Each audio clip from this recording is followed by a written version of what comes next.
On July 7th, 1846, 7 weeks after the United States Congress declared war on Mexico, Commodore John Drake Sloat ordered the ships USS Savannah and sloops of war Cyane and Levant of the Navy's Pacific Squadron fleet to enter Monterey Bay and send troops ashore. The troops landed, seized control of the Custom House and Presidio in Monterey, raised the United States flag, and claimed California for the United States. The U.S. troops who landed in Monterey, the capital of Alta California, did not meet any resistance from Mexican soldiers. 2 days later, Captain John Montgomery of the USS Portsmouth seized Yerba Buena, now known today as San Francisco, and soon after the Bear flag was lowered over Sonoma and replaced with the U.S. flag, thus ending the short-lived, just over 3 weeks old Bear Flag Republic. On July 11th, the first U.S. flag, which had 28 stars on it at this time, was raised over the Sacramento Valley here at Sutter's Fort.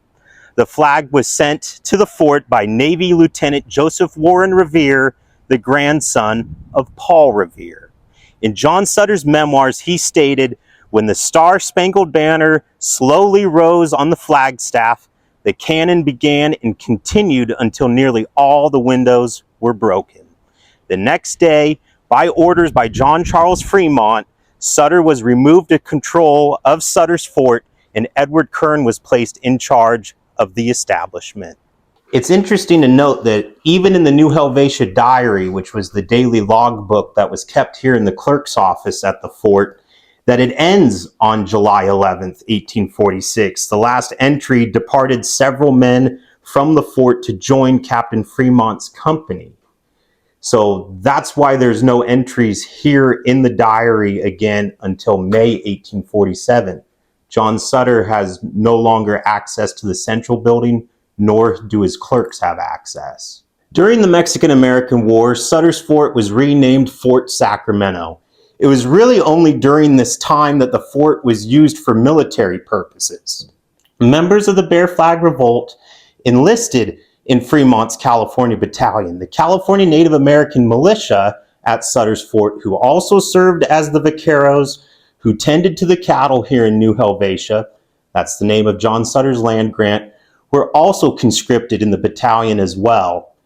Predominantly from local Miwok villages, some of the native soldiers included Olympio, Whitash, Homobono, Yonti, Clement, Augustine, Baptiste, Nella, and Sapne, Leisha, and Celestino.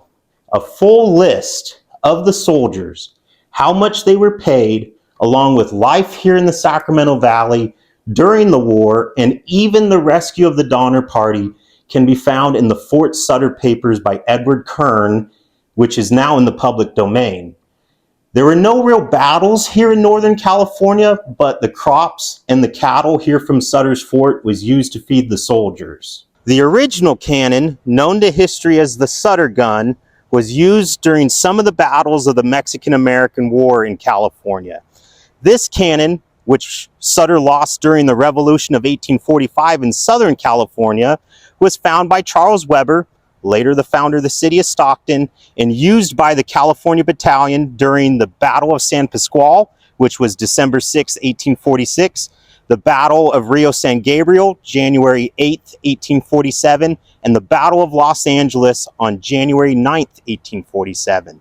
The cannon was eventually returned to Sutter's Fort in the spring of 1847. With the foreign policy doctrine of American expansion put forth by President James Knox Polk made war with Mexico inevitable. The seizure of Monterey 180 years ago, which was also just 70 years and 3 days away from when the Declaration of Independence was ratified on July 4th, 1776.